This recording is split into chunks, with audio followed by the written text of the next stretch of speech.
A Denise é conselheira de administração, consultora de estratégia e inovação, executiva, ativista, palestrante, escritora e mentora. Mãe de um arquiteto e de um engenheiro, atua, entre parênteses, lindos, né? Palavras da Denise. Atua como conselheira desde o ano 2000, com foco em estratégia e inovação. É executiva na área de business e tecnologia há 20 anos, como sócia executiva das principais consultorias internacionais Accenture e Bain & Co.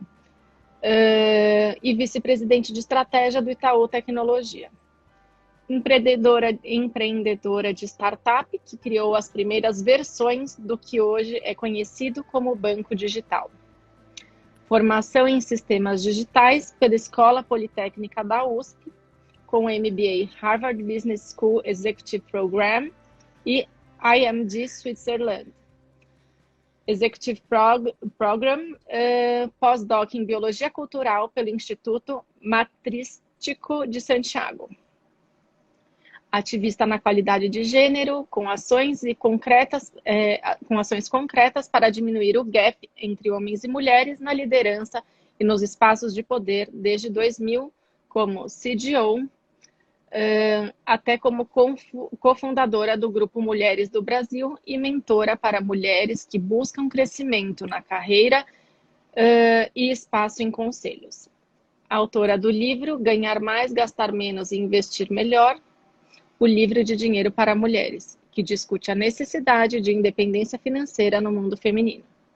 Criadora do programa TE, Transformação Empreendedora na USP, que já está na 11ª turma com o objetivo de melhorar skills empreendedores para mulheres.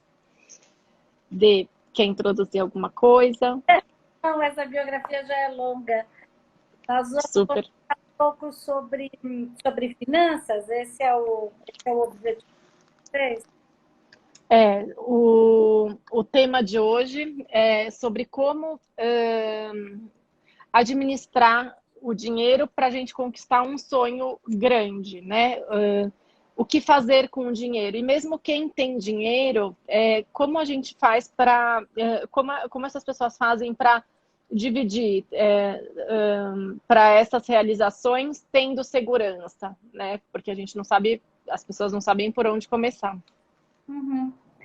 Então, muito obrigada pelo convite, um prazer estar aqui com vocês. Esse tema de dinheiro é um tema muito caro para mim, eu acho ele extremamente importante, porque dinheiro, no fundo, não é nada, é uma energia, mas ele é o que possibilita viver uma vida plena. É muito difícil você conseguir viver uma vida plena não tendo dinheiro.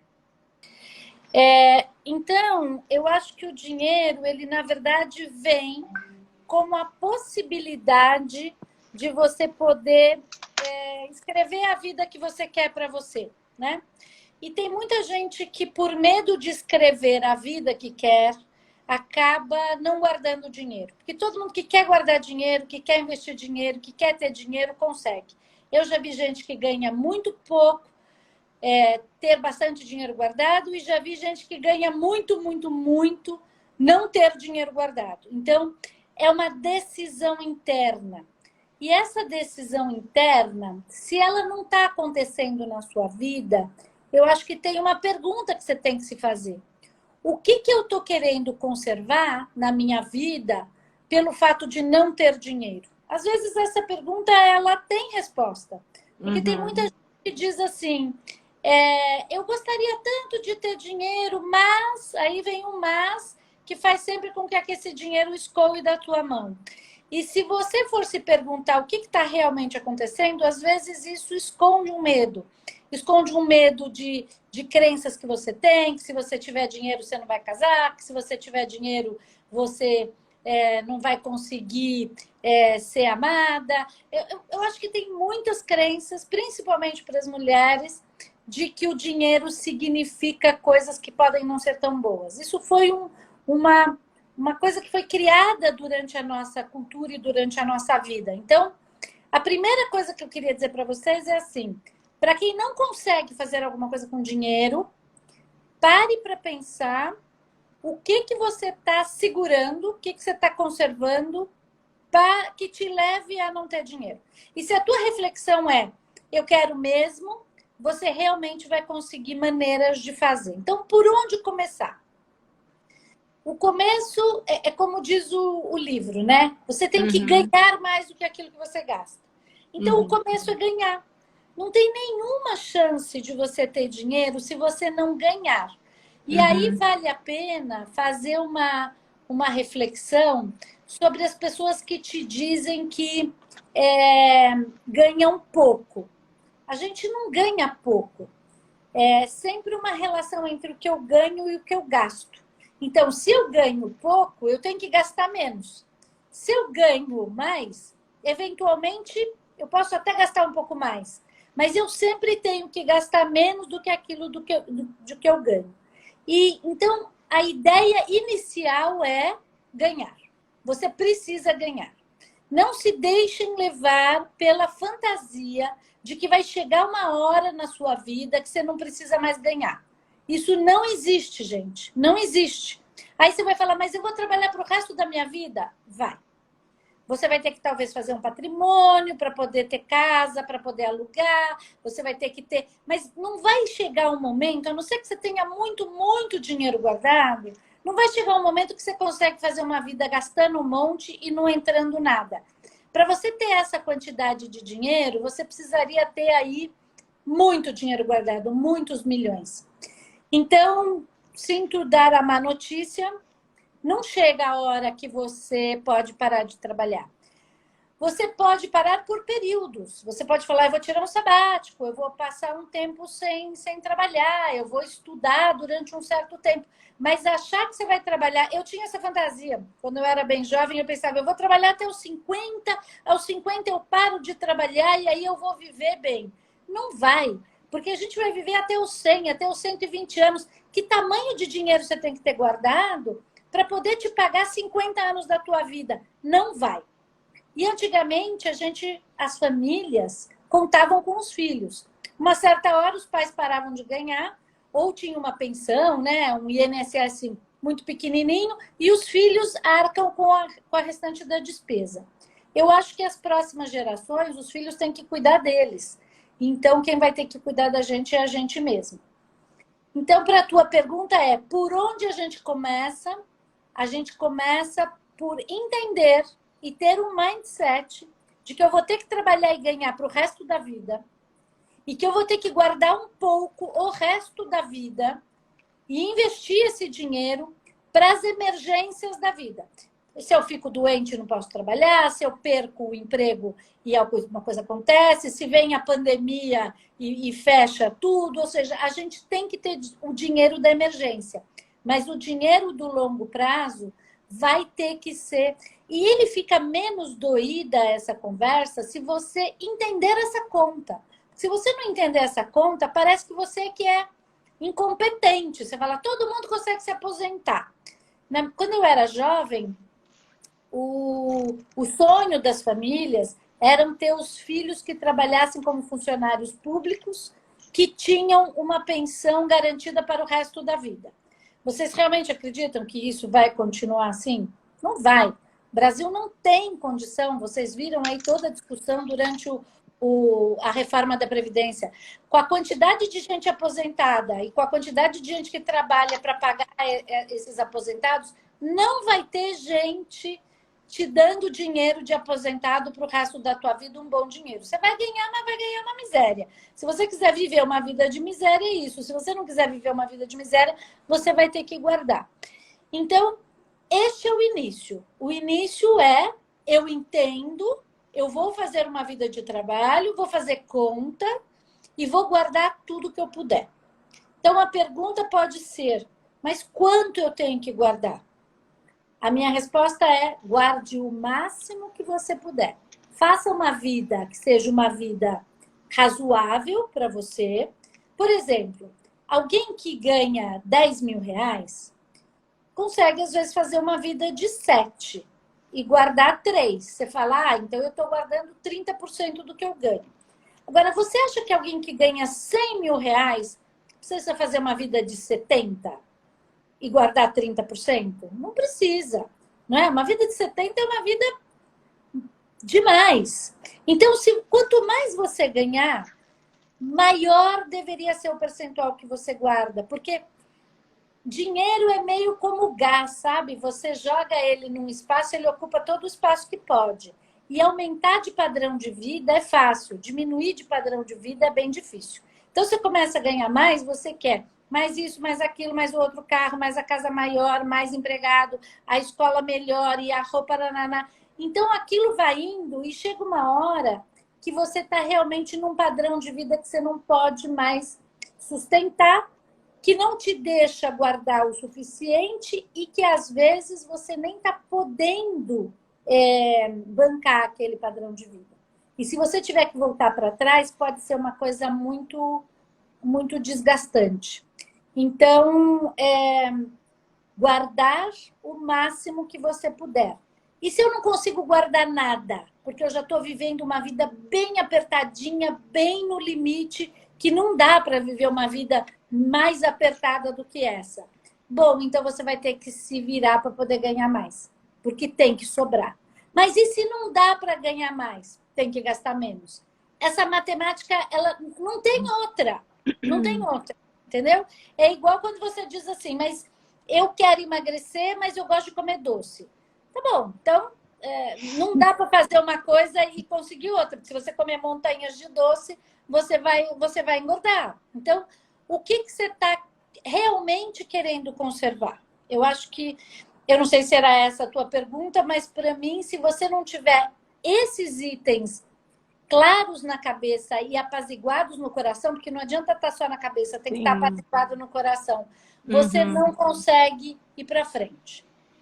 Mas vamos dizer que você já começou, você consegue. Você fala, ok, eu trabalho, já entendi, estou aqui me esforçando, quero ganhar um pouco mais. Quais são as estratégias para eu ganhar um pouco mais? Então, o que eu diria para vocês é assim, tudo aquilo que você quiser, você vai ter que botar um certo tempo para cuidar disso, tá? Eu entrevistei, eu tenho um site onde essas entrevistas, inclusive, ficam gravadas para quem quiser assistir, chama denisedamiani.com. Eu entrevistei a semana passada a Janete Vaz. A Janete é a dona do laboratório Sabin, que tem lá mais de 20 anos o laboratório e hoje é enorme, tem mais de 300 unidades, é um laboratório de Brasília, é uma mulher muito bem sucedida, que começou do zero, junto com a Sandra, que é a sócia dela, e é interessante porque chegou uma hora o Sabin deu uma crescida bem representativa, bem importante. E eu perguntei para ela, o que aconteceu, Janete, neste momento que você teve essa crescida? E ela falou, sabe, Denise, eu entendi que eu precisava ir estudar. Então, eu fui procurar Dom Cabral, ela foi procurar instituições que desse para ela a capacidade de entender um pouco mais de como gerir o negócio. Eu sempre faço essa pergunta também, não sei se alguém de vocês aqui sabe se maquiar. Para você se maquiar, você vai ter que treinar muitas horas, porque a primeira vez que você se maquia não fica bom. Cozinhar. Se você quer aprender a cozinhar, você vai ter que cozinhar muitas horas, porque as primeiras vezes que você cozinha, sai uma porcaria. Se você quiser ganhar mais, você vai ter que dedicar horas para pensar em como é que você vai fazer para ganhar mais. Não é assim que as pessoas acordam e aí, enquanto eu penteio o cabelo, eu descobri como é que eu faço para ganhar mais. Não é assim. Então, tem que gastar, tem que dedicar, tem que conversar com pessoas, tem que falar com gente do teu ramo. Você tem que...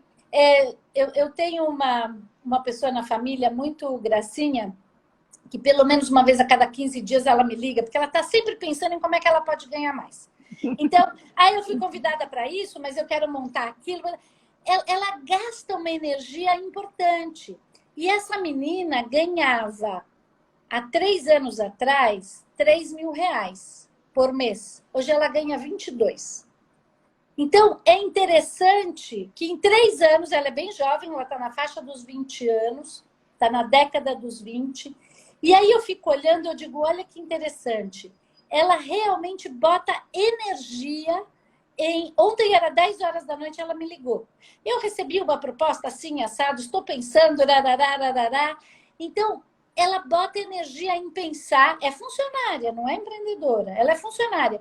Mas ela olha, o tamanho da empresa é esse. E aí eu vou ter mais chance de crescer. E aí eu não vou ter. Aí eu ganho bônus, eu não ganho bônus. Fui conversar com as pessoas que já trabalham lá. Ela faz uma pesquisa para entender.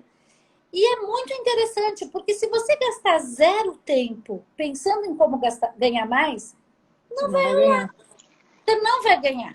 Então, se você é empreendedor, você tem que aprender coisas e você tem que aprender gestão.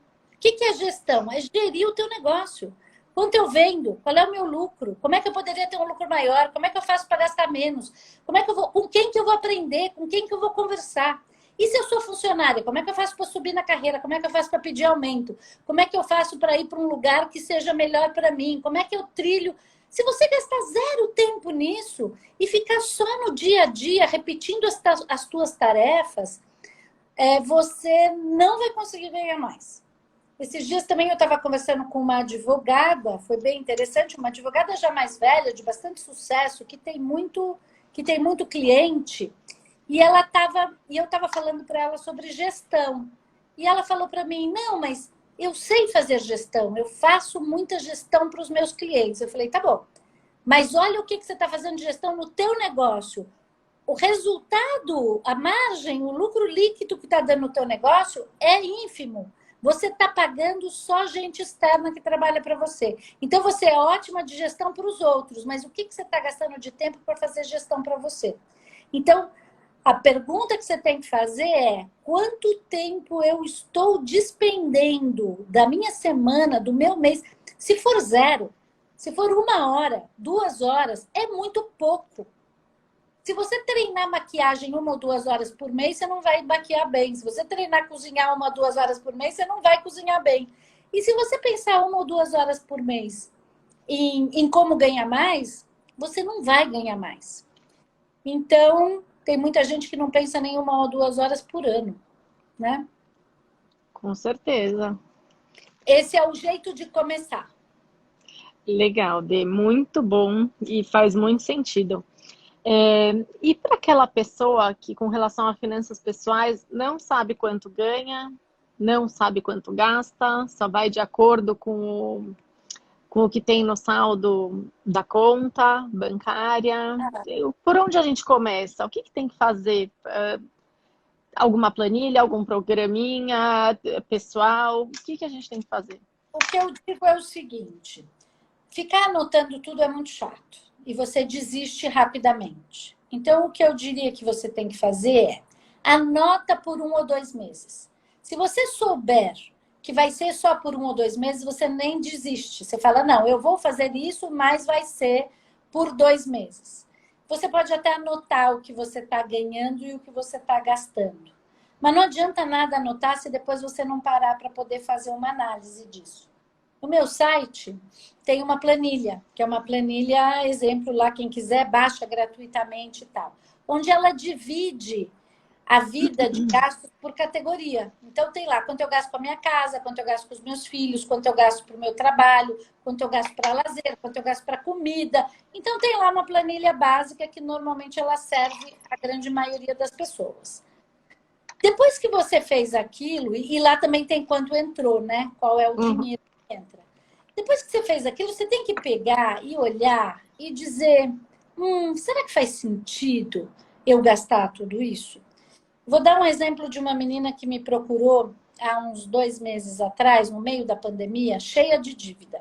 Ela estava com, eu acho que 80, 90 mil de dívida entre cartão de crédito, cheque especial e que mais? Cartão de crédito, cheque especial, dívida com a mãe. Bom, ela tinha um tanto de dívida. E a pergunta de quem tem muita dívida normalmente começa por aí. Nossa, mas o que aconteceu? Como é que eu cheguei nessa dívida? É uma coisa muito doida, né? Porque você não saber como é que você chega numa dívida. Eu falei, tá bom, vamos ver quanto é que você ganha. Ela ganhava R$ 7.300 por mês. Quanto é que você gasta? Pelo cálculo dela, ela gasta 5.200. Eu falei, bom, então deveria sobrar quase 2.000 reais.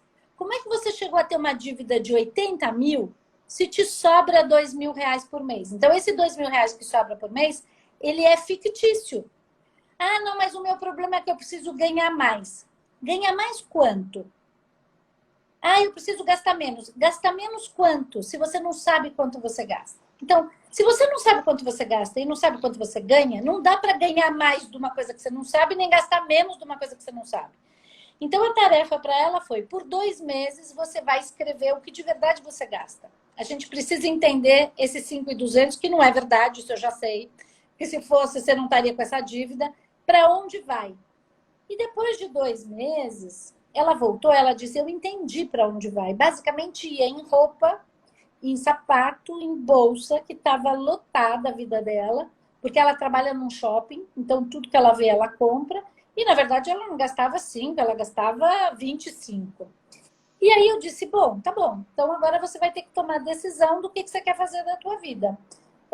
A essa altura já estava pagando um monte de juros também, porque os juros também são absurdos. Não sei se vocês sabem, esses dias me procurou uma amiga que a prima dela estava enroscada com um monte de dívida.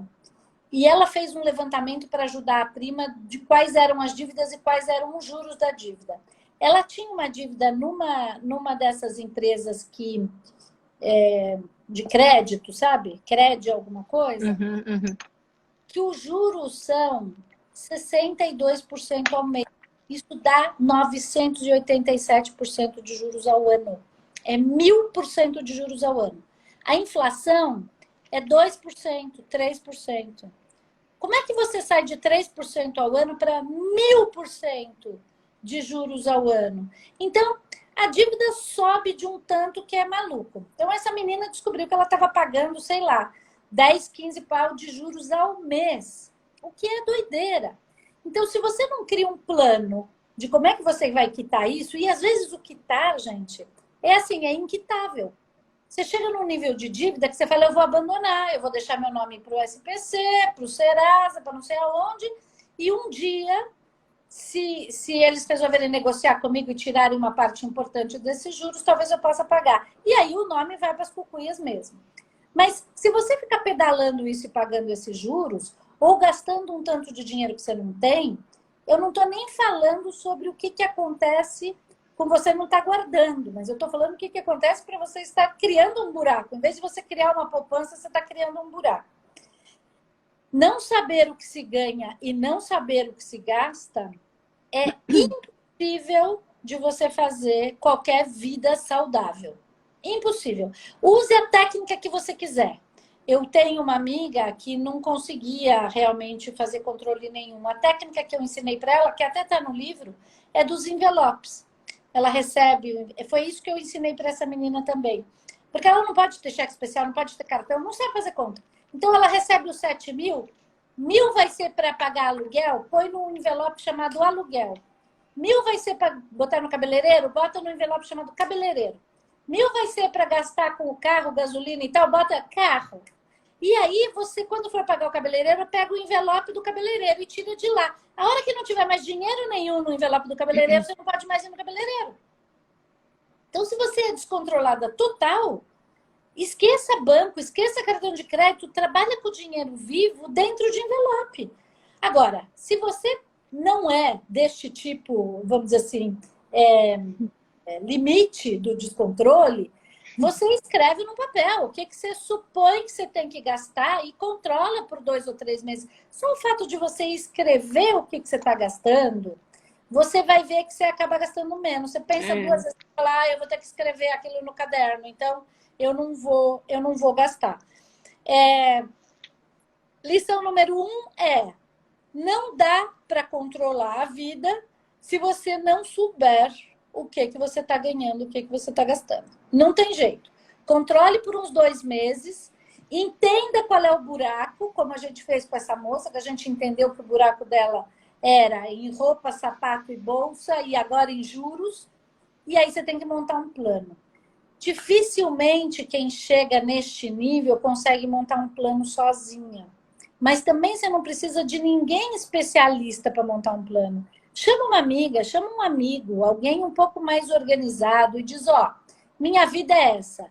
Eu ganho 7, achei que gastava 5 e estou gastando 25. Me ajuda aqui. Como é que eu vou fazer? Fazer isso sozinho é muito difícil, mas fazer isso acompanhado é bastante fácil. Legal, muito bom. E também não precisa gastar dinheiro, porque se a pessoa já está assim, ela não vai se endividar mais ainda, chamando algum especialista para, Não né? precisa. Não tem o que... Você sabe que é parecido com quando você quer fazer dieta e você paga o... Como é que chama? O nutricionista. Aí você paga a consulta do nutricionista. Você já sabe o que, é que ele vai descrever. Você já sabe. Né? Qualquer livro, qualquer site, qualquer Google que você fizer. Mas aí você acha que o fato de você pagar o nutricionista faz com que você vá fazer dieta. Você não vai fazer, não adianta pagar o nutricionista. Então, se você realmente quiser controlar o que você come, abre um Google, lê um livro, não custa nada, tem milhões de coisas na internet gratuitas. Agora, parece que o fato de você ir pagar um nutricionista vai fazer com que você entre na dieta. É uma enganação mental. É igual você pagar uma ajuda de alguém financeiro para você fazer o básico. Eu não estou dizendo que não precisa. Eu estou dizendo que tem muita gente que pode fazer isso com você de graça. Qualquer um que saiba somar e subtrair e não esteja emocionalmente conectado. Qualquer amiga que você pegar e você contar, olha, fiz esse levantamento nos últimos 2 meses, a amiga sabe olhar e dizer, isso aqui está um absurdo, isso aqui não dá certo. Ah, mas eu tenho vergonha de contar para minha amiga. Bom, alguma coisa você vai ter que fazer, tá certo? Com No certeza. último caso, pegar alguém profissional. Mas se você já tiver enforcada de grana, o negócio é economizar isso. A coisa mais engraçada dessa menina dos 7 mil aí que eu estava contando, ela pagava R$ 1.000 para alguém passear o cachorro dela. 1.000 ou 600, sei lá quanto. Eu falei, meu, mas você está trabalhando? Ah, eu trabalho meio período. Vai passear o seu cachorro. Ela me olhou como se eu estivesse falando uma coisa rocket science. Eu falei, você está gastando 600 pau para alguém passear o teu cachorro? Entendeu? Então a pessoa entra num delírio. Você está se afundando em dívida e está gastando com o passeador do cachorro, sendo que você tem meio período livre dentro de casa. Aí a pergunta, o que você está querendo conservar? No caso dela, ela tinha uma crença grande que a mãe sempre ia tampar os buracos dela, porque a mãe sempre tampou. E aí eu tive que fazer uma conversa com essa mãe, dizendo, se você continuar tampando os buracos dela, ao invés dela crescer e ter 35 anos como ela tem, ela vai continuar com a mentalidade de 12. Se é isso que você quer, continua desse jeito. Então, o buraco é sempre mais embaixo, sabe? Tem sempre alguma coisa mais Sim. emocional te puxando. E se você não quiser enfrentar esse lado emocional, dificilmente você vai sair do outro lado. Muito bom.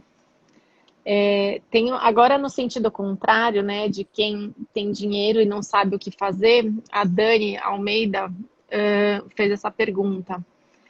E ela disse que um dia fez uma pergunta num grupo e falou, gente, onde vocês investem? O que eu faço com o meu dinheiro? E nenhuma das mulheres sabia responder.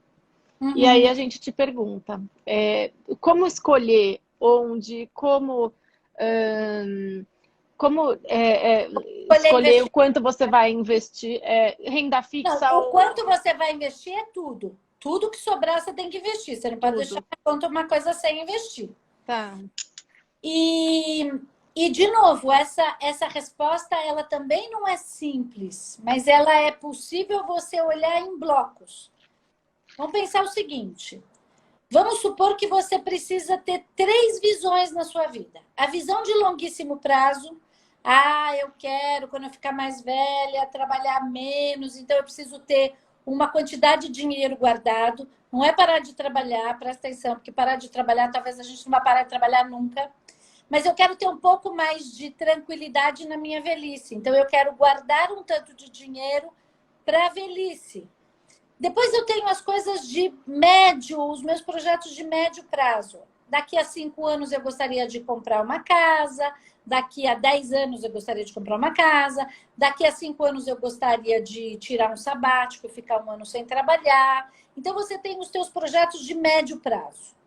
Se você não tem nenhum, não tem nenhum, tá tudo bem. Mas, normalmente, as pessoas têm alguns desejos que precisam de dinheiro. E depois você tem os seus projetos de curto prazo. Projeto de curto prazo é: eu tenho que pagar as contas da casa, eu tenho que fazer supermercado, eu tenho que pagar a escola dos meus filhos, eu tenho as coisas que são as coisas os famosos boletos que todo mundo diz. Uhum. Então você tem que ter 3 tipos de dinheiro. Você tem que ter o dinheiro do curto prazo, o dinheiro do médio prazo e o dinheiro do longo prazo. O que é o dinheiro do curto prazo? Você diz: não, mas eu trabalho, ganho 10 mil, gasto 7 mil, sobra 3 mil todo mês. O que eu faço com essa diferença? Porque o meu dinheiro de curto prazo, ele vem do meu emprego, vem do meu trabalho todo mês. Tá bom. Mas será que você vai ter esse emprego e esse trabalho sempre? Ele não vai faltar nunca? Olha o que aconteceu esse ano. Em fevereiro, a vida da gente era uma, em março era outra. Teus clientes sumiram, os supermercados fecharam, os restaurantes fecharam, as escolas fecharam, muita gente perdeu o emprego. Então, você precisa ter para o curto prazo, pelo menos, 12 meses daquilo que você gasta. Então, eu vou pegar esse exemplo da moça que ganha 10 e gasta 7. Quanto é 12 meses de 7? 12 vezes 7 é 84 mil. Ela deveria ter 84 mil guardados numa coisa que renda pouco, bem papai e mamãe, com uma liquidez bem alta. A liquidez é assim: eu preciso do dinheiro, vou lá, peço o resgate, em 2, 3 dias, uma semana, o negócio está na minha conta. Uhum. 84 mil. Por quê? Porque se acontece a pandemia, se eu perco o emprego, se eu fico doente, se alguma coisa acontece, eu tenho um ano do que eu gasto para cuidar de mim, para estar aliviada, para não fazer loucura, para não ter que vender patrimônio, né? Pensa o que aconteceu em março. Olha só. Quem não tinha nenhum dinheiro guardado, perdeu o emprego. E o único dinheiro que tinha investido estava em ações. A bolsa caiu 50%. Imagina, se você vendesse as suas ações em março, você teria 50% a menos. Você tinha 100 mil investido em fevereiro. Provavelmente, se você tivesse o dinheiro investido na bolsa em março, você tinha 50 mil. Se você não mexeu nesse dinheiro, a bolsa voltou. A bolsa estava em 120 mil pontos, agora está quase igual. Mas se você vendeu em março, você vendeu, acabou. Aquele teu dinheiro, você executou o prejuízo. Então, bolsa não é lugar para você botar o dinheiro da emergência. Então, esses 84 mil da emergência, você tem que deixar numa renda fixa, num dinheirinho simples, que se você precisar vender ele amanhã, ele não rende muito, mas é a tua segurança. Você não precisa... Quem tem o dinheiro da segurança, não precisou mexer no dinheiro do longo prazo. Quem não tem o dinheiro da segurança, teve que mexer no dinheiro do longo prazo. Muito bem. Então, 12 meses do teu gasto numa coisa bem papai com mamãe. CDB... rendendo, sei lá, 110, 120% do CDI, você também não pode aceitar juros menos do que 3, 4% ao ano. Existem fundos muito sérios e muito saudáveis que te pagam isso, 3, 4% de juros ao ano.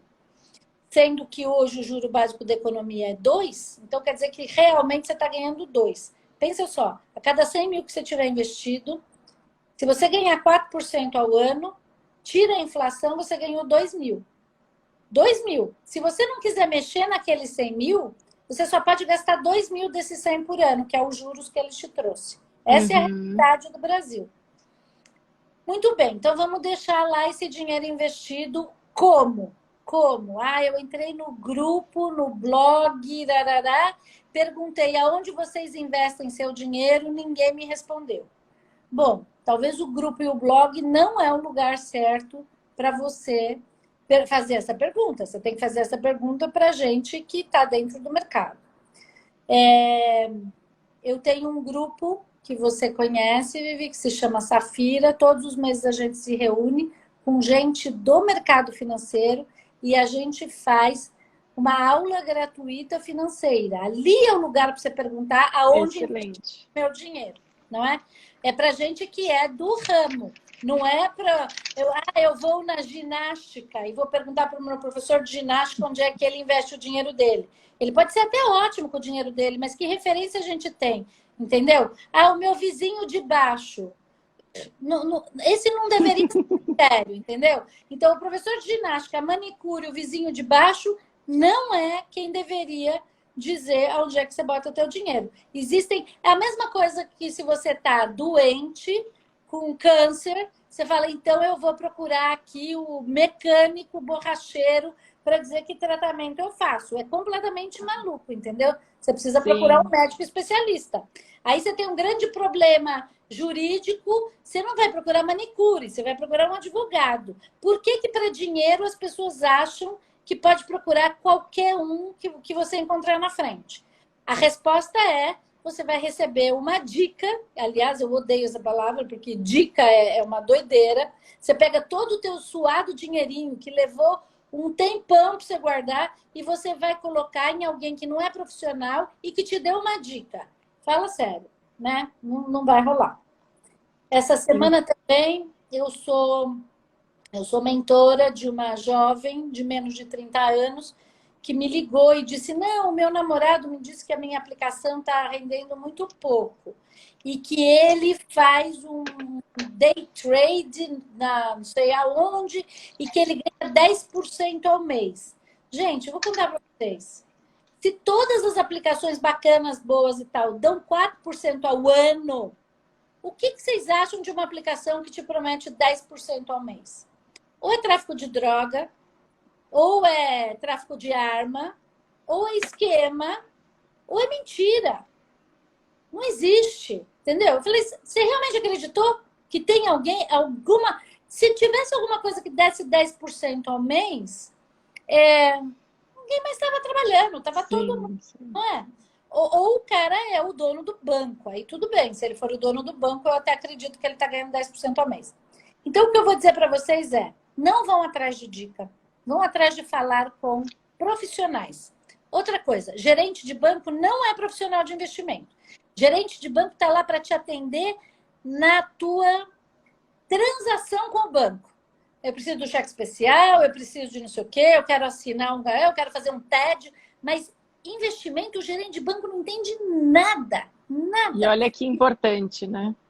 E pode ser que ele vá tentar te vender aquilo que é bom pro bônus dele, para o que ele é lá dos produtos do banco. Nada contra, ele está dentro do trabalho dele. A gente que não pode entrar nessa falácia. Queria comentar, quem quiser assistir, assista. Existe 2 ou 3 filmes de um grande cara de esquema americano chamado Madoff. Como é que é o nome do... Depois a gente faz um Google aqui. Eu vejo aqui, fala. Qual é o filme que conta a vida do Madoff? Põe aí, Netflix Madoff. Eu acho que é o Grande Esquema, tem um nome esse filme, esse Madoff é um grande cara de esquema americano. Está preso até hoje. Ele enganou muita gente muito rica por, eu acho que 16 ou 17 anos. Ele dizia que bota o dinheiro no meu fundo, eu vou te dar o X%, sei lá, se a economia está, se os juros normais da economia estão a 2, 3, ele falava, eu te dou 10% de juros ao ano. Só que eu não posso te contar onde é que eu aplico o teu dinheiro, porque se eu contar, então a mágica acaba. E todo mundo dava dinheiro para ele, mas todo mundo, até assim, brasileiro rico, milionário, se eu falar os nomes, vocês não vão acreditar, botava dinheiro com o Madoff.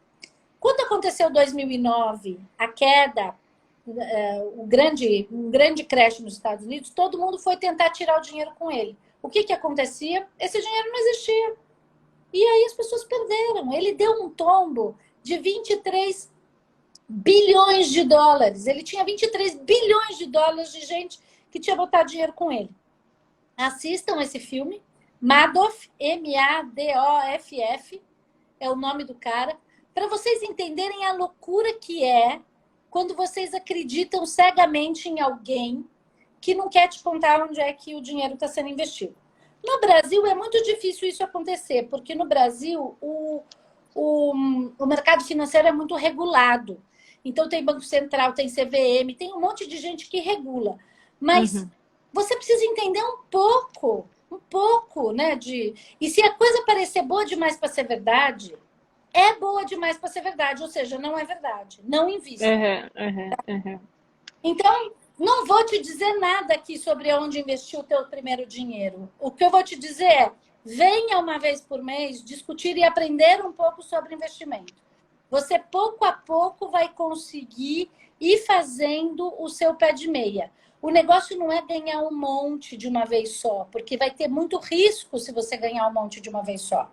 O negócio é você sempre guardar um pouco. Sempre guardar um pouco. Estão perguntando aqui, o filme é O Mago das Mentiras? O Mago das Mentiras, é esse mesmo. Bacana. E quem quiser participar dessas reuniões, elas são gratuitas? Elas são gratuitas. A próxima vai ser lá no meu site. Entra no meu site, tem inscrever no Safira, rodas de conversa.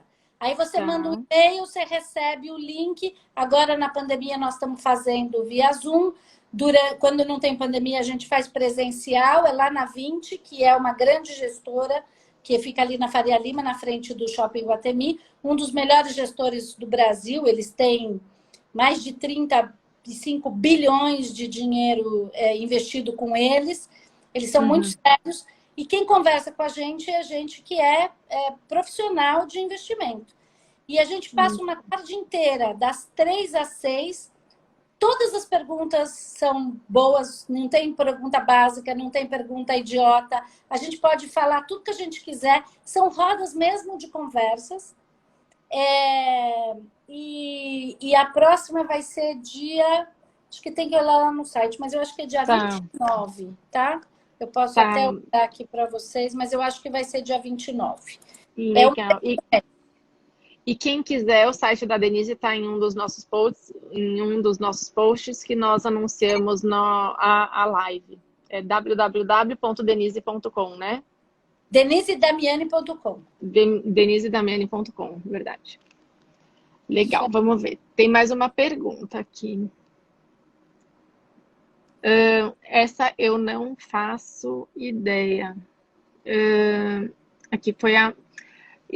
E se alguém quiser, acho que você já explicou um pouco sobre isso.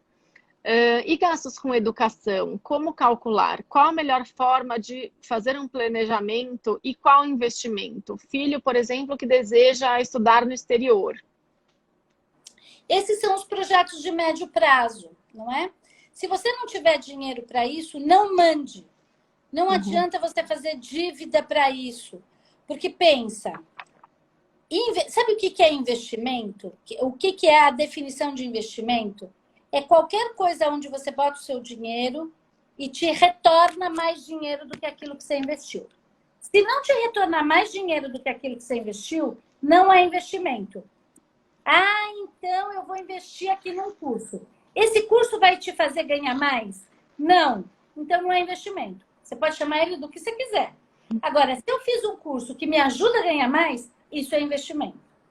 Você vai olhar, nos Estados Unidos, as universidades são muito caras. As universidades Ivy League, primeira linha,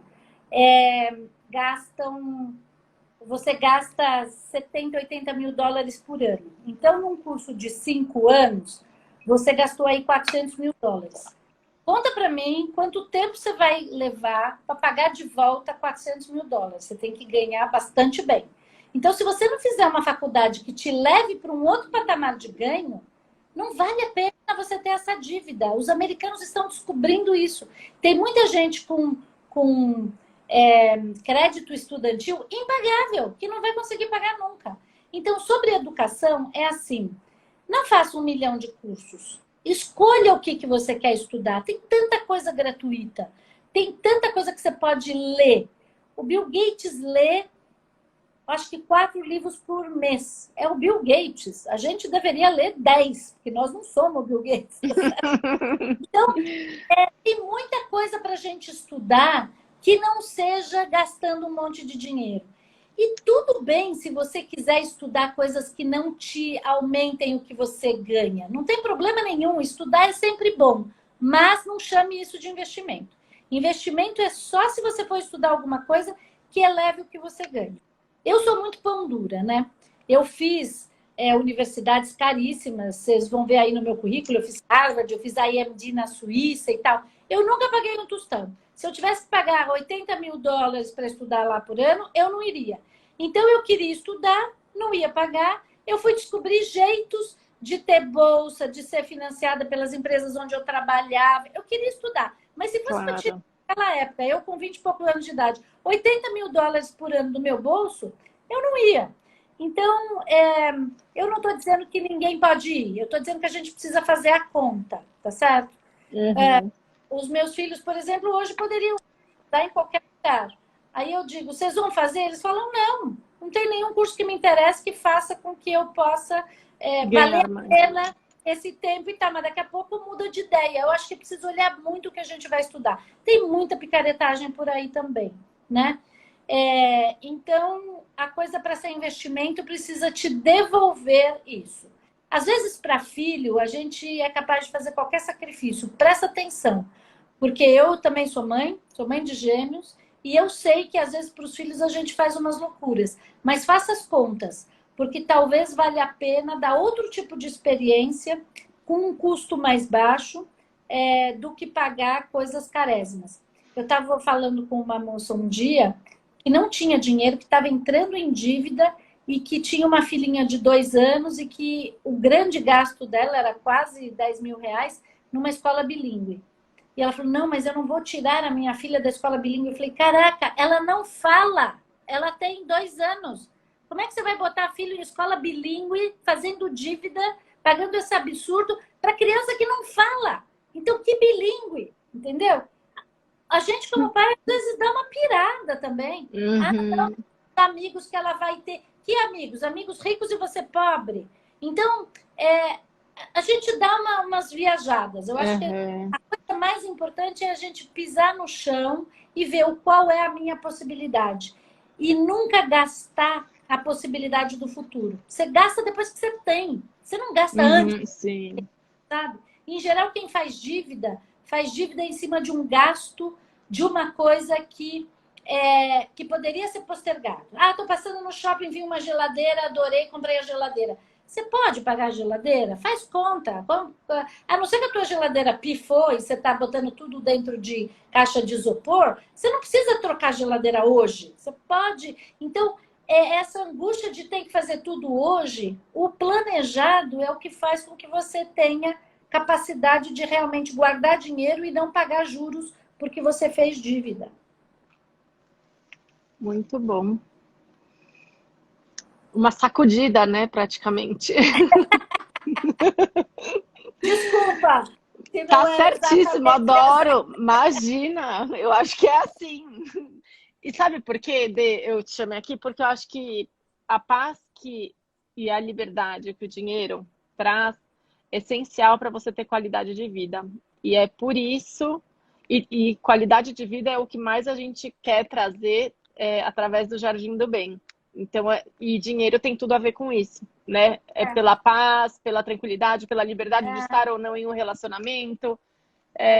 E pela não aflição do dia a dia, né? De, putz, tenho que pagar aquilo, não sei o futuro, a incerteza. Então, por isso. A gente tem pouquinho tempo aí para terminar, pelo que eu estou vendo. Eu queria, talvez, fazer último... Você falou do Jardim do Bem, eu queria fazer um último comentário, que é assim. Prestem atenção que os nossos filhos, estão olhando tudo que a gente está fazendo. Se a gente der mau exemplo, a gente está criando gente angustiada e sem condição de cuidar do seu dinheiro no futuro.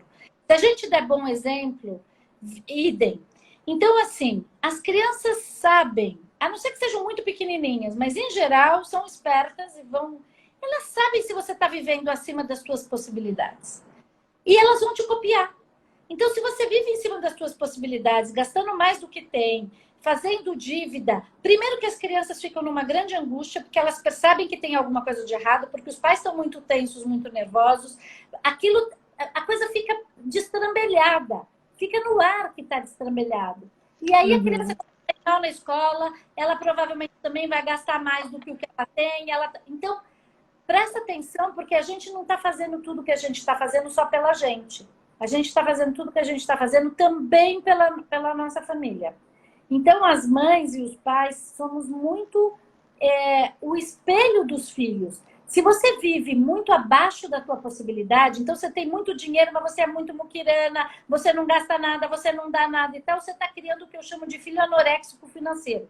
Esse filho está sofrendo, porque ele sabe que você tem dinheiro, mas você não gasta, não vive, não aproveita, não tem um padrão de vida legal, a vida dele é um inferno só para guardar dinheiro. Péssimo.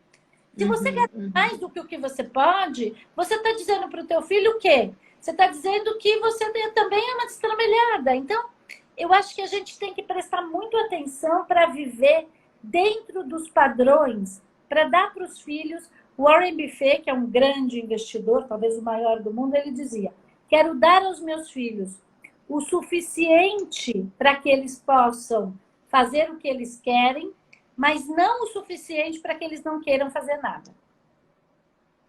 Muito bom, Dê.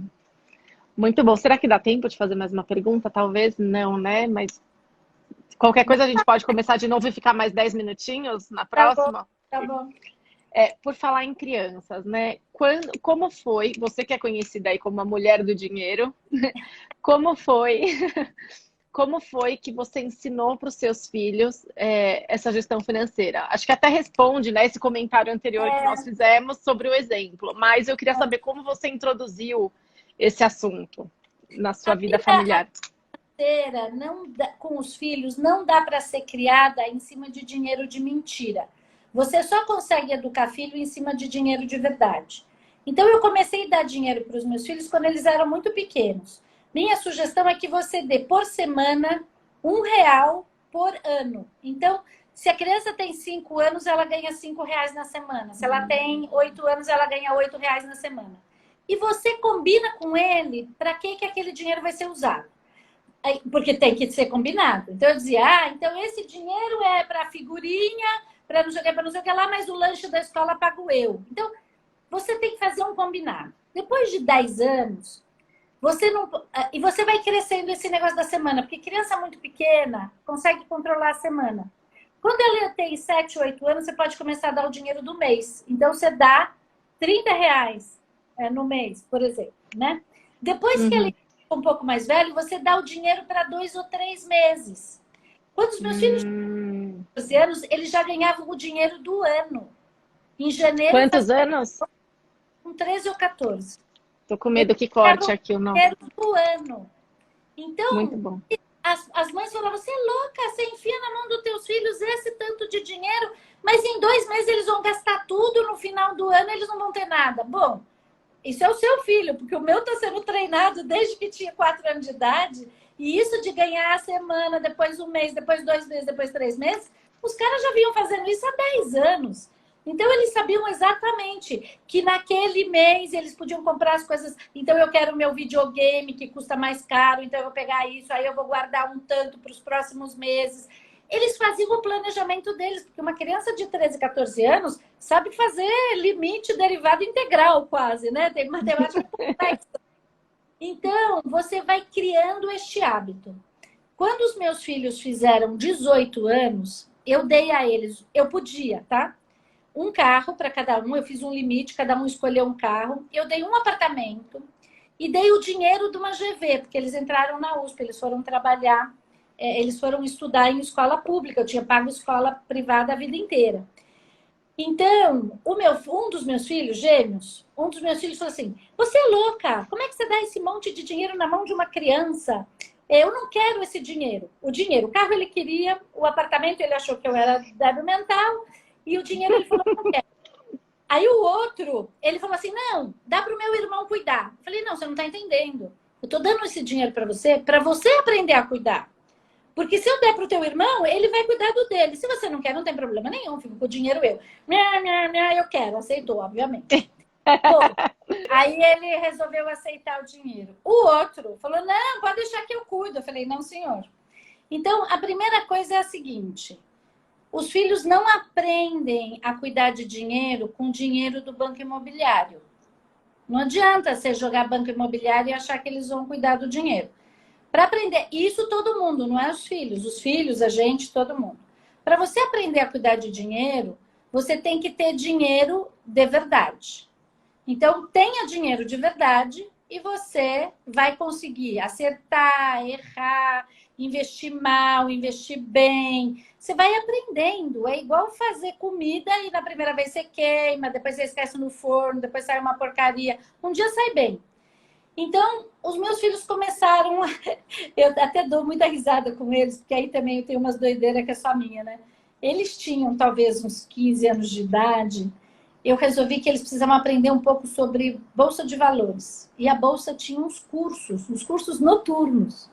E eu peguei uma amiga minha que tinha filhos, peguei eles e fomos lá para a bolsa, lá no centro, fazer curso na bolsa. Não, os caras sentaram e ouviam tudo aquilo. E eles davam risada, porque eles falavam, minha mãe, coitada, tem água de coco na cabeça. Eu não entendi absolutamente nada do que estava acontecendo. A gente riu muito, eu percebi que eu exagerei, que não é, que eles não estavam no nível ainda de fazer curso da Quantos bolsa. anos? Eu acho que eles tinham, eu posso estar chutando, mas sei lá, 12, 13. Vou até perguntar para eles.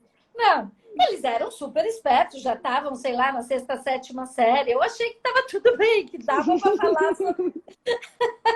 O irmão deles, o irmão mais velho do primeiro casamento do Luigi, meio-irmão, é um economista importante, que escreveu livros sobre economia. Então, eles até pequenininhos pegavam o livro do irmão e fingiam que liam. Era muito engraçado. Aí eles eram bem pequenos mesmo, tipo 7, 8 anos. O livro que o Demi escreveu era O Efeito da Moeda na Macroeconomia Keynesiana. Um dia eu entrei no quarto, estava o Léo com o livro aberto lá, 7 anos de idade, a macroeconomia keynesiana. Era muito engraçado, era piada, né? Mas esse curso na bolsa eu percebi que era um pouco demais. Essa minha amiga que foi, então, ela ria, porque ela falou, eu não entendi nada, imagina eles entenderam. Eu falei, não, exagerei, vamos voltar para trás. Mas trazer conversas em casa, ler revistas, ler blogs, discutir. Eu vou te dizer, depois que eu dei essa grana para os meninos, eu aprendi muita coisa com eles, porque eles não têm medo, né? Tem a mãe para pagar as contas de casa. Eles foram fazer investimentos super arriscados e eles traziam para mim dizendo, não, porque eu aprendi isso, tem tal e tal fundo, que depois eu ia olhar e falava, nossa, que legal, tem mesmo. E eu virei investidora de alguns fundos que foram eles que me ensinaram. O Léo montou uma empresa quando ele estava na faculdade com um amigo, gastou 50 mil reais e eles vieram me perguntar, tia, você acha que essa empresa vai dar lucro? Eu olhei o negócio e falei, olha, eu acho que não. Mas eu acho que vocês deviam montar de todo jeito, sabe por quê? Porque 50 mil é o preço barato para um MBA. Você abrir uma empresa, executar uma empresa, montar uma empresa, vender, você vai aprender mais do que se você fizer um MBA na teoria. E quebrar a empresa. Quebraram a empresa. Também quebraram. Gastaram 50 mil e é Mas isso. foi um MBA, legal. Foi um MBA, exatamente. Então, a gente precisa dar para os filhos a possibilidade, é o que o Warren Buffett diz, eu quero dar para eles dinheiro suficiente para que eles tenham vontade de fazer alguma coisa e não dar o suficiente para que eles não façam nada. Eu tenho uma outra amiga que fala uma coisa ótima, Renata Pfeffer, ela fala, os meus filhos podem fazer o que eles quiserem, eu só não quero filho sofazando. Filho sofazando não dá. Então, como é que você faz o filho não querer sofazar? Porque isso também é uma grande preocupação dos pais. Você tem que fazer com que o trabalho e a discussão de dinheiro e investimento seja uma coisa de família bacana, fun. Vamos conversar sobre isso. Então, na minha casa, a gente senta para almoçar e para jantar e discutir a economia, onde está indo, o que está indo, com as outras empresas, quem quebrou, quem não quebrou, o livro que eu li. Essa é a conversa. A gente não fala da novela das 8. Nada contra a novela das 8, mas esse é o jeito que eu achei de trazer esse assunto para a mesa junto com dar dinheiro para eles. Porque também não adianta toda essa teoria se os neguinhos não têm o dinheiro para botar a gasolina, tá certo? Então, eu pago as despesas. Até hoje, meus filhos têm 28 anos. O Stefano foi morar naquele apartamento que ele não queria, ele alugou até agora, e esse, no meio da pandemia ele foi morar. E o Léo mora comigo ainda. Então eu pago as coisas todas da casa, o básico, e eles têm o dinheiro deles desde que eles tinham 18 anos de idade, bastante suficiente. O que eu falei para eles? Eu falei, ó, aqui está o seu apartamento, aqui está seu carro, aqui está o dinheiro da faculdade que você não vai usar, então você invista. Eu não vou te dar mais nada, meu filho. Você esquece. De mim você não vai receber mais nada. Não, não é verdade? Imagina se você não vai dar. Eu falei, não aposte nisso. Mas você vai deixar alguma coisa quando você morrer? Eu falei, não sei. Não conte com isso. Porque eu pretendo viver bastante e gastar tudo comigo. Eles sabem que não é verdade, mas então é assim, para não ficar nessa coisa de que meu pai vai pagar tudo, minha mãe vai pagar tudo pro resto da vida. Eu falei, mas se vocês tiverem, em algum momento da sua vida, um bom negócio, me tragam, porque eu sempre posso querer investir num bom negócio. Eles se formaram, um é arquiteto, outro é engenheiro, trabalharam fora e tal, e há 2 anos atrás resolveram montar uma construtora. E hoje eles têm uma construtora incorporadora, os dois trabalham juntos e são sócios. E eu invisto no prédio, então eu sou o banco, vi os projetos, vi quanto é que dá de retorno, etc. Boto o dinheiro, então eles acabaram de entregar um prédio inteiro, já estão no segundo. Onde eu botei o dinheiro, recebo o meu dinheiro de volta do investimento. Para eles é uma maravilha, porque mãe de banco é ótimo, não peço garantia, não peço nota promissória, não peço nada disso, não cobro juros abusivos nem nada. Eles fizeram um prédio lindo, maravilhoso, super bacana. Puderam vender só a hora que o prédio já estava sendo construído. Fizeram muito rápido, porque quando você constrói com dinheiro próprio, sai muito rápido. Então, isso é um MBA na prática, entendeu? Que eu posso... Se eu não tivesse guardado dinheiro durante a minha vida, eu não podia oferecer isso para os meus filhos. Então, eu nunca dei para eles carro blindado, sei lá, avião, viagens de primeira classe e tal. Mas eu posso dar para eles a chance deles fazerem uma construtora, que a partir do segundo prédio eles já me disseram, eu não preciso mais do seu dinheiro. Eu falei, nossa, que maravilha, muito bom. Mas graças a Deus. Se eu posso investir, ele falou, não, a gente vai investir o nosso dinheiro mesmo. Então é Legal. isso, eu acho que a gente tem que dar instrução, conversa, apoio, entender que eles vão errar porque eles são jovens, não tem jeito deles não errarem. E a gente não pode dizer, não, agora você gastou tudo, eu vou te dar mais. Não pode. Ah, eu combinei que você ia receber a cada 3 meses. Se você gastou tudo no primeiro mês, você vai ficar 2 meses sem ter nada. E a gente, como mãe, puta, para conseguir fazer isso não é brincadeira. Mas se você não fizer, você não está ensinando nada. Vai ser pior. Vai ser pior. Então você precisa ficar firme e forte de cumprir aquilo que você combinou, ao mesmo tempo que você também não pode exigir deles se eles fizerem alguma besteira. O dinheiro é deles. Se ele quiser gastar tudo nos primeiros 5 minutos, o problema é dele. Então, as crianças pequenas têm que aprender essa contenção do gastar com esse treino. Ao mesmo tempo, os mais velhos têm que ter dinheiro suficiente para aprender a investir. Não levem os filhos de 13 anos fazerem curso na bolsa, porque não vai resolver. Mas trazer essas conversas e principalmente discutir coisas que estão acontecendo. Empresa que faliu, por que faliu? Empresa que dá certo, por que dá certo? Por que o iFood ganha dinheiro ou perde dinheiro? Por que a Apple não sei o quê? Essas conversas são muito ricas para a gente e muito ricas para os filhos também. Porque a gente aprende, eles aprendem, eles trazem coisa nova. Agora, dinheiro do banco imobiliário não vai dar. Se você tem muita angústia de dar dinheiro na mão do seu filho, presta atenção que você está criando um anoréxico financeiro. Então, precisa dar dinheiro. Muito bom. E me fala uma coisa, quando você dá dinheiro para as crianças pequenas, você falou, filho, aqui é para figurinha, aqui é para não sei o quê, você vai ter que instruir? Como que funciona essa instrução? Combinados. Normalmente, os meus combinados não eram para que eles iam gastar, mas era o que eu pago e o que eu não pago. Então, eu falava assim... Claro, tudo dentro de casa sou eu, os livros eu compro, vocês podem ir na livraria ou na banca de jornal e escolher o que vocês quiserem que eu compro. E eu compro 3 pacotes de figurinha por semana e eu pago o lanche da escola.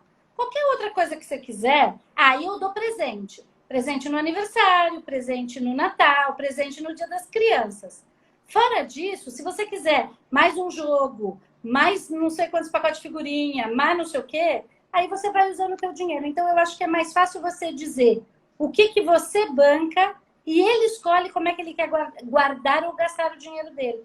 E eles vão aprendendo, quando são jovens, uma coisa importante, que é como é que eu guardo e quanto eu guardo para poder comprar não sei o que eu quero. Então, eu quero comprar o Nintendo 64, que era o máximo na época que eles eram jovenzinhos. Eu dizia, eu trago dos Estados Unidos porque custa mais barato, eu vou viajar. Mas se eu trouxer dos Estados Unidos, custa X dólares, vocês vão ter que ter X dólares a hora que eu for viajar. Então, eles começam a fazer conta e câmbio e rarará. Olha, só essa coisa de comprar um 64 em dólar dá uma conversa para uma criança de 5, 6 anos bem complexa. Sim, eu vejo crianças, por exemplo, eu tenho uma sobrinha de 7 anos que não se interessa nada por dinheiro, nada. Ela não sabe nem fazer o troco do sorvete. E eu sou a tia, se a Carol estiver me assistindo aí, depois ela vai me xingar, mas é verdade. Eu vou na praia e digo, você tem 20 reais para tomar de sorvete. Mas quantos sorvetes dá para tomar? Não sei, faz você a conta. Você tem 6 anos de idade. Vamos fazer a conta? Ai, não quero pensar. Não, vamos pensar, senão, sabe? Então você precisa estimular. Tem gente que... Meus filhos gostavam muito de fazer conta, muito. Talvez não seja o normal de todas as crianças. Mas se você não estimular, fica bem difícil também. Então eu não respondo para ela quantos sorvetes dá para comprar, não. E vamos conferir o troco. Você foi lá pagar, vamos conferir o troco. Dali um pouco de tempo que ela está comigo, ela começa a sentir graça nessa autonomia. Agora dá trabalho, né? Sim. É muito mais fácil você chegar lá, pagar o sorvete e não fazer todo esse discurso. No cartão. Fazer todo esse discurso dá um puta de um trabalho. Né? Mas é assim que a gente ensina os filhos. Muito legal. Dê, tem mais uma pergunta, dá tempo? Vamos. Meu dia já acabou, tô só aqui com vocês. Então tá bom. Vamos lá. VGBL e PGNL são bons investimentos para planejamento sucessório ou patrimonial a longo prazo? Então, isso é previdência privada. O que é isso, primeiro? Tá. Tanto PGBL como VGBL é previdência privada.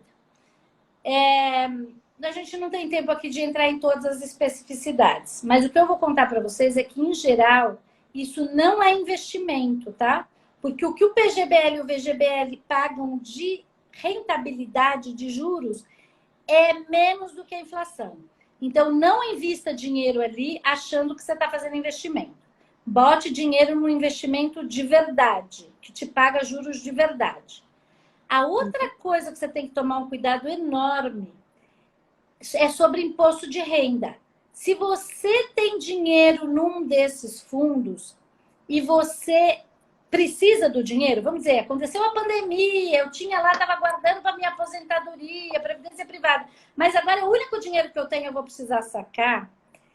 Você paga o imposto, se eu não me engano, posso estar enganada aqui, tá? Mas eu acho que é 27 ou 30 e poucos %, sobre o total do dinheiro que você tem lá. E não sobre os juros que foram creditados. É a maior barbaridade do mundo. Então, vamos dizer que você botou R$1.000 por mês e agora você tem 100 mil. A hora que você saca tudo, porque isso não é feito para sacar tudo, a hora que você saca tudo, em vez de você pagar só sobre o juro que você ganhou, você vai pagar 30% sobre os 100 mil que você tem lá. E não só sobre os juros. Então, pelo amor de Deus, não enfie dinheiro nisso antes de você entender como é que é o tema de imposto. Ela está fazendo uma pergunta sobre planejamento sucessório. O que acontece com isso? Esse tipo de previdência, isso está em discussão agora também. Você que é advogada aí, depois pode até se informar. Eu não estou com a última informação, mas eu sei que está tendo uma certa discussão. Isso fica fora daquela divisão de herança. Sabe quando, vamos dizer, eu sou casada em comunhão parcial de bens. E tenho 2 filhos. Se eu morro, metade vai para o cônjuge, porque eu estou em comunhão parcial, ele tem uma parte, e os herdeiros recebem o resto. O que está na Previdência fica fora disso. que está na Previdência é seguro, porque o dinheiro da Previdência não é investimento, é seguro. Você bota lá, essa Previdência vai para a Mariazinha. E ela não é tua parente, ela não é nada. Você pode dizer quem é o beneficiário da tua Previdência. Então, se você não quer deixar herança para os teus filhos, para o teu cônjuge, etc., Coloca. o jeito é botar em Previdência privada. Mas não é investimento. Não é investimento, é seguro. É isso que você tem que pensar. Muito bom. Muito bom. E você tem alguma indicação sobre livros fora o seu? Aliás, e o livro sobre como não falir o seu casamento? Eu estou Vai sair esperando. agora, era para ter saído em maio, mas com toda essa história da pandemia, vai sair no segundo semestre. É o segundo livro que eu estou escrevendo, vai sair pela Companhia das Letras, que é sobre finanças para casais. Olha, eu leio tanto sobre investimento, eu tenho tantos livros que eu gosto, que eu não gosto.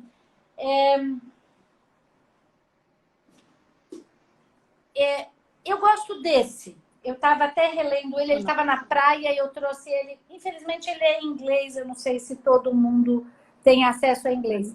One Page Financial Plan. Como é que você monta o seu plano financeiro em uma página? Do Carl Richards.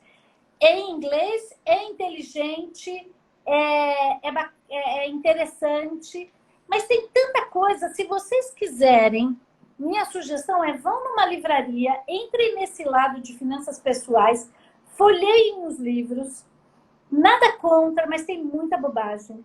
Tem muito livro escrito do como ficar rico em 2 semanas, como... Tudo isso que é assim, que parece mágico, é mágico e não vai funcionar. Então, peguem coisas mais técnicas, mais pé no chão. E o que eu costumo dizer é assim, eu tenho muita coisa escrita, eu tenho blog, eu tenho muitos artigos. No meu site tem uma coisa, a Tânia faz um trabalho de curadoria lá e vai botando tudo no site, o que sai em um monte de lugar, se instruindo, que não seja só por livro, mas por gente que escreva. Se você tiver oportunidade, siga as pessoas no Twitter ou nos sites e tal, gente bacana que faz dinheiro que não seja essa mágica. Sabe a mágica da Betina? Botei 10 mil e virou 1 milhão? Isso é propaganda enganosa, isso não existe. Mas siga gente séria. Não siga seriamente nada do que te disserem. Nem eu, nem ninguém. Ouve e diz, isso faz sentido, isso não faz sentido, isso serve para mim. Porque o que as pessoas dizem serve de reflexão, não serve de receita de bolo, entendeu? Eu acho que essa coisa da reflexão é a coisa mais importante. Então, eu leio muito, eu tenho uma quantidade enorme de livros. Aliás, no Instagram, tem umas meninas tão fofas que me escrevem e me tagam no meu Insta, dando lista de livros de finanças. E muitas vezes o meu é um deles. Eu acho que vale a pena entrar lá no meu Insta e olhar o que está tagado, porque tem listas de livros. Quem te marcou na fotinha? Internacional, eu leio muita coisa em inglês. Tá. Então, leia, mas não siga receita nenhuma, porque, de novo, a colega da academia, a tua manicure, o teu vizinho de baixo, não entendem da tua vida financeira. Quem entende da tua vida financeira é você. Muito bom, Dê. Eu tenho alguns cursos também, que eu dou durante o ano. Eu dou um curso de inteligência financeira, que são de 4 anos. Eu dou transformação empreendedora, que é uma vez por semestre. Eu estou fazendo uma live por semana agora durante a pandemia, todas as sextas-feiras, às 4 da tarde. Fica tudo gravado lá no meu site. Então, é isso. Vão refletindo e conversando. Mas comece... Meu filho, o Léo, ele tem uma coisa bem legal. Todo mundo que ele acha que é inteligente e bacana, mesmo no exterior, ele segue e começa a ler aquilo que as pessoas falam. O Bill Gates conta, né, que ele lê essa quantidade de livros, fora a quantidade de revistas. Por exemplo, uma revista, quem tiver oportunidade, para mim é o resumo das coisas mais importantes e bacanas que estão acontecendo no ano, é a The Economist. Uma puta revista Adoro. maravilhosa. Quem tiver a chance de ler a The Economist, está feita a leitura da semana. Venham para as rodas de conversa do Safira. É bem importante vir para as rodas de conversa, porque você vai ficando esperta, sabe? O que você não entendia no primeiro mês, dali a 3 meses você já tá esperta. Então, é isso. Aproveitem a vida não é só se preocupar com dinheiro, mas se você gastar alguns minutos por mês para se preocupar com o dinheiro, você consegue viver o resto do mês inteiro e do ano inteiro uma vida muito mais plena. Se você não quiser gastar nem algumas horas no mês, a tua vida não vai ser plena, porque alguém vai estar cuidando de você e o alguém nunca é você. Você nunca vai saber como estão cuidando daquilo. Dê, excelente, sem palavras, como sempre, muito obrigada. Nossa, muito obrigada mesmo, foi muito legal. Obrigada a vocês pelo convite. Boa sorte aí. Beijos. Obrigadão. A todas e todos. Tchau. Tchau, tchau.